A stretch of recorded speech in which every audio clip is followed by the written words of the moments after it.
so other things we're going to focus on here is activities. And now, in referring to activities, there's a lot of the typical activities that we do in an online course, assignments, assessments, discussions, etc. We also, all right, just making sure I can see the chat here. Okay, so we also have, I just put a couple of notes here. When we're designing our activities and our resources, really to think experience and think relevance.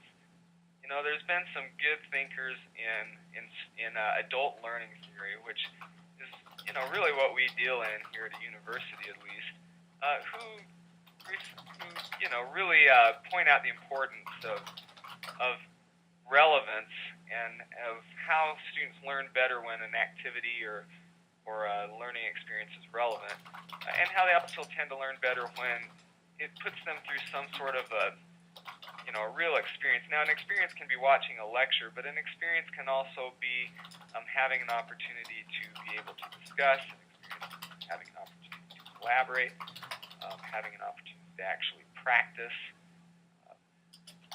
These are the sorts of things I think we have to be considering more than we often do when we create online courses. I have a note up here under resources for delivery method. Variety is good.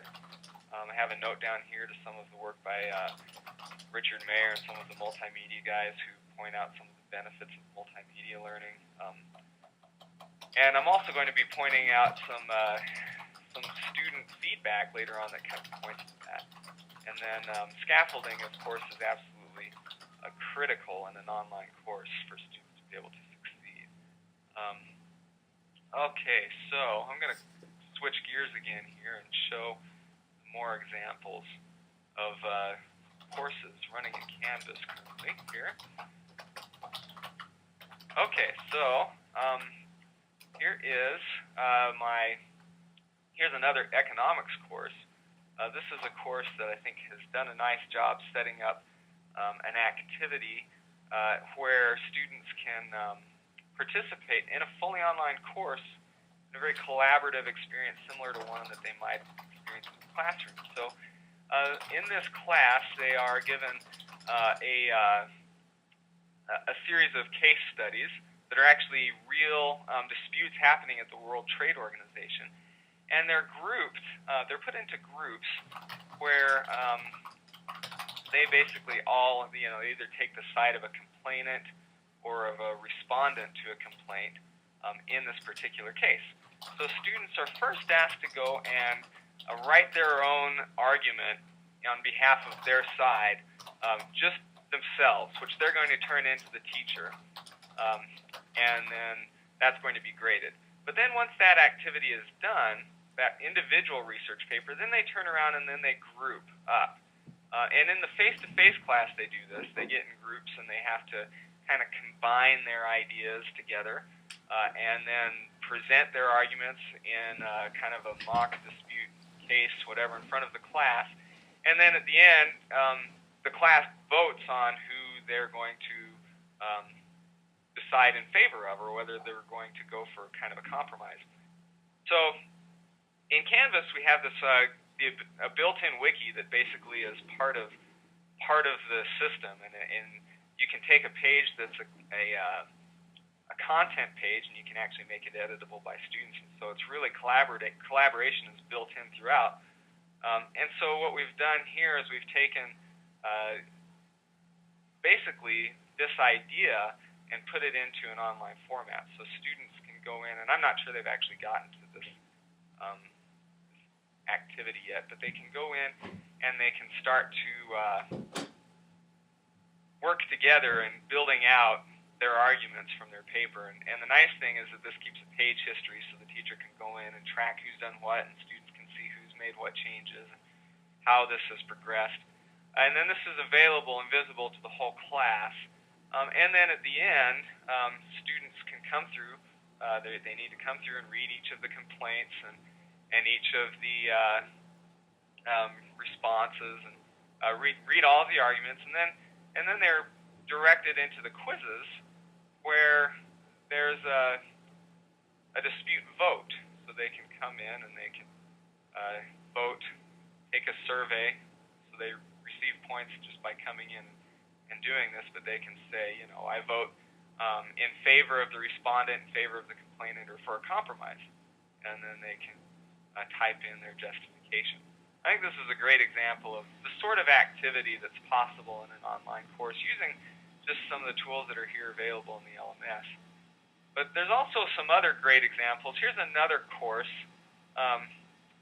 This is an education course that's research-based, and this course has some activities in it that are,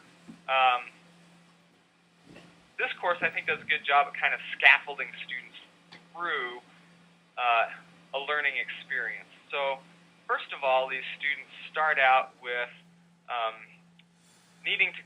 going through this design process in a guided design sort of an exercise. So these students actually start out, they click into an assignment here. Now this assignment is actually hosted on the department's website, and it's actually connecting to Canvas through the Learning Tools Interoperability Specification, so through LTI. So what's kind of neat here is this is actually kicking the student out to the department website. They're actually completing the activity there. It's tracking their performance, and then it's sending a grade back to Canvas, and it works really beautifully. But that's kind of besides the point of the activity. What students do is they come through and they are given sort of a research exercise. I've gone through and tested this before. This is databasing their answers. But they go through and they answer a question, and then when they're done, they go on to the next, and they see their instructor's response, what an expert might say, and then they can kind of compare their answers. Now, I'm not logged in as a student, so at the end, I won't see what they see, but they'll see a list of their answers and the experts, and then they can kind of scaffold or structure their thinking about how they've approached this research process in comparison with their instructor.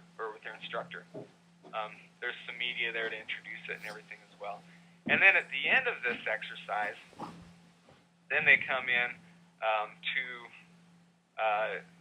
at the end of this course, then they basically are asked to design their own research and to go through this process themselves with their own research question. They go through this twice. They go through it once to get a little bit of formative feedback on one exercise that's graded a little bit easier, and then they go into kind of a more summative activity where they do something where they're graded a little more specifically on what they've learned. And so this course does a nice job at kind of integrating practice opportunities throughout. This course also does a very good job at capitalizing on student energy. The discussion forums in here, this being a graduate course, are excellent. Students are actually grouped into discussion groups. They're each asked to moderate for the week. So it does a really nice job, I think, at giving students experience. Okay. I'm going to switch back here.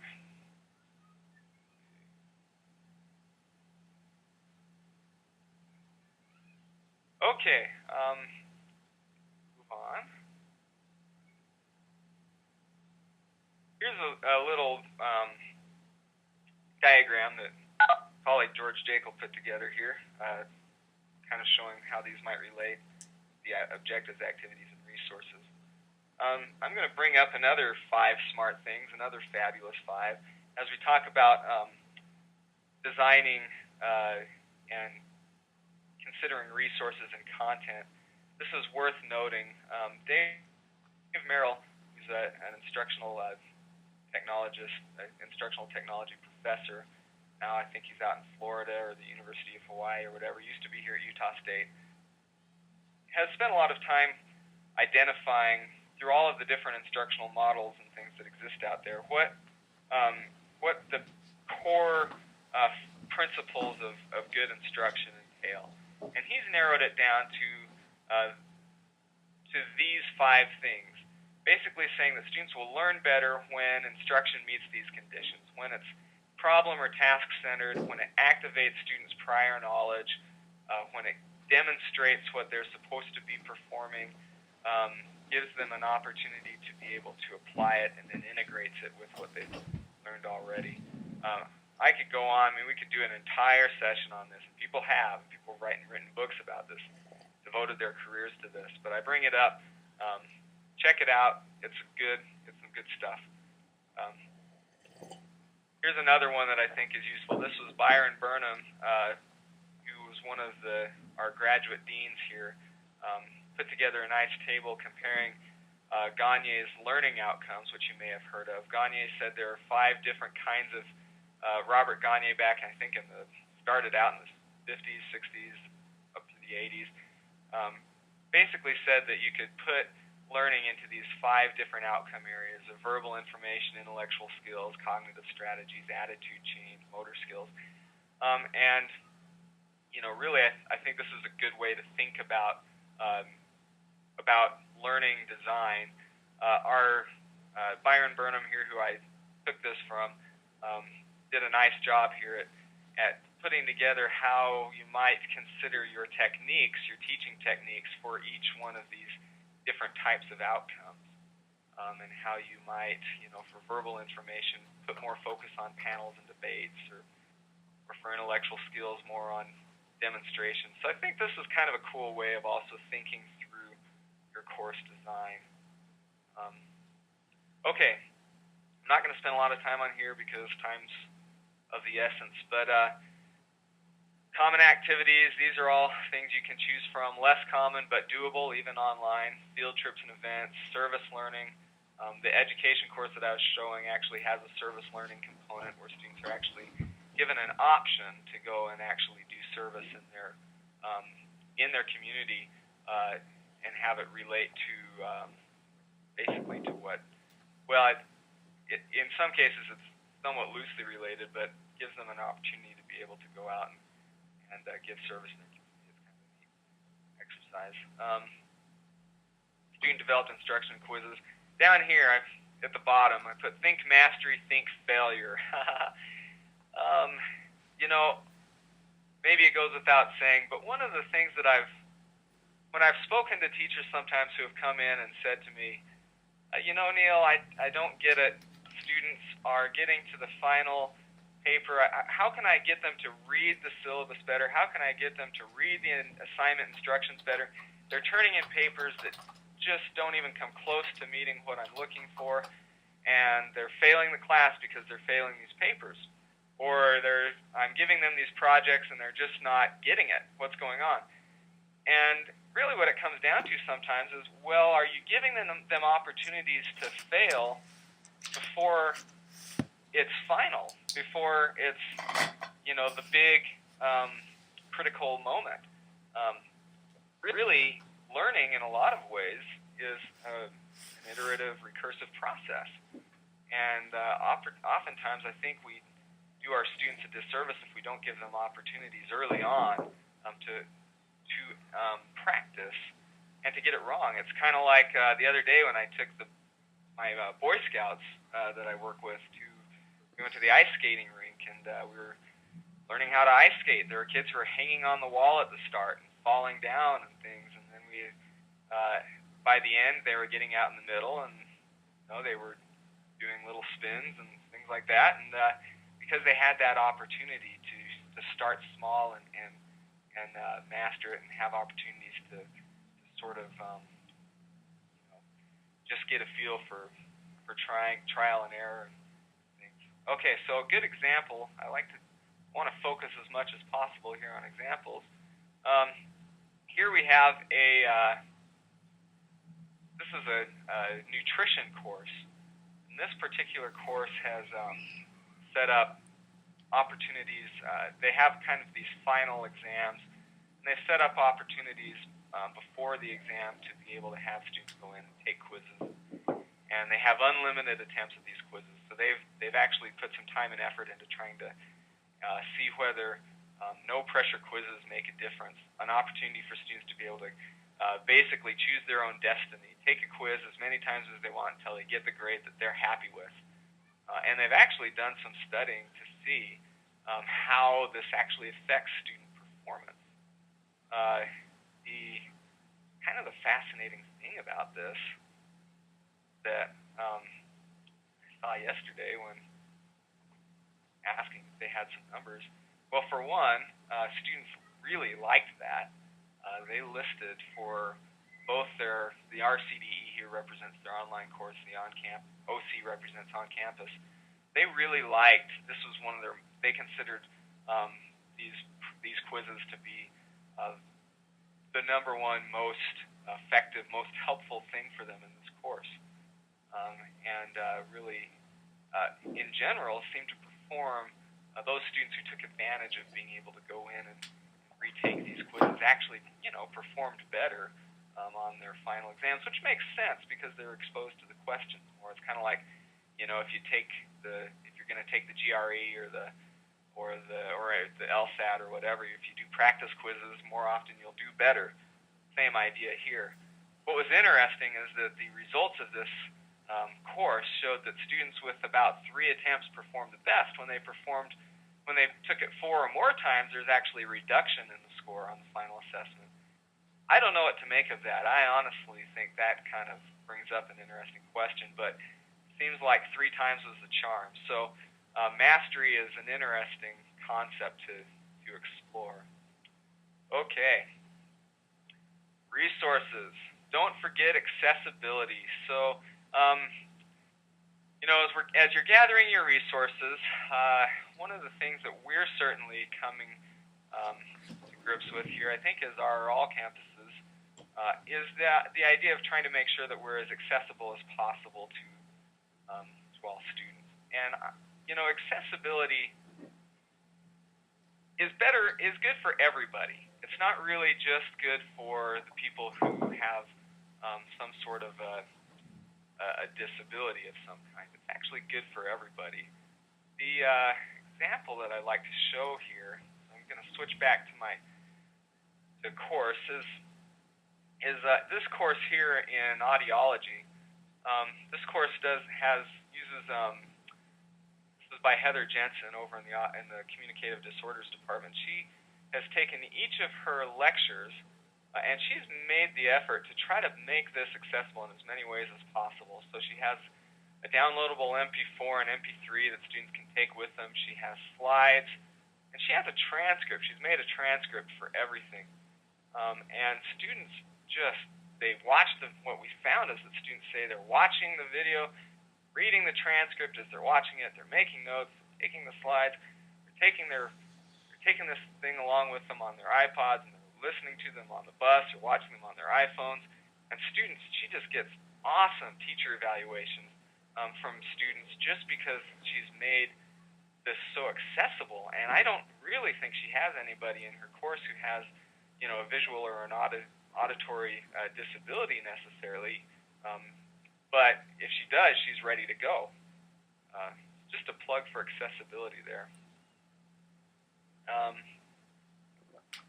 Okay, other things worth noting. We've talked a little bit already about how people are resources. You can tap into their energy and experience and abilities. The environment's a resource. The secret weapon isn't this dog. One of your secret weapons resources is you. This dog's pointing at you. I thought it was a cute picture anyway. So, you are the biggest difference between an online course and a textbook or a website or a Google search. In an online course, an instructor is there, and your presence makes the quality of the experience. Now, if you think about this, really, the online environment brings its own set of strengths, and it allows you to be able to focus on your own strengths. We've talked a lot about that here lately at USU. Say you're an excellent researcher, but maybe you have a hard time standing up in front of people and presenting or getting ready for a lecture. The opportunity that you have online is that you can capture some of that content, that stuff that you go over every time, put that in an online format that can and then use your time to really get in there and mentor, to really get in there and allow students to be part of your professional career and your accomplishments. What's the difference between an online course and somebody going out and looking this up online? Well, it's the fact that they have a professional, somebody who is an expert in this area that they can approach, that they can interact with.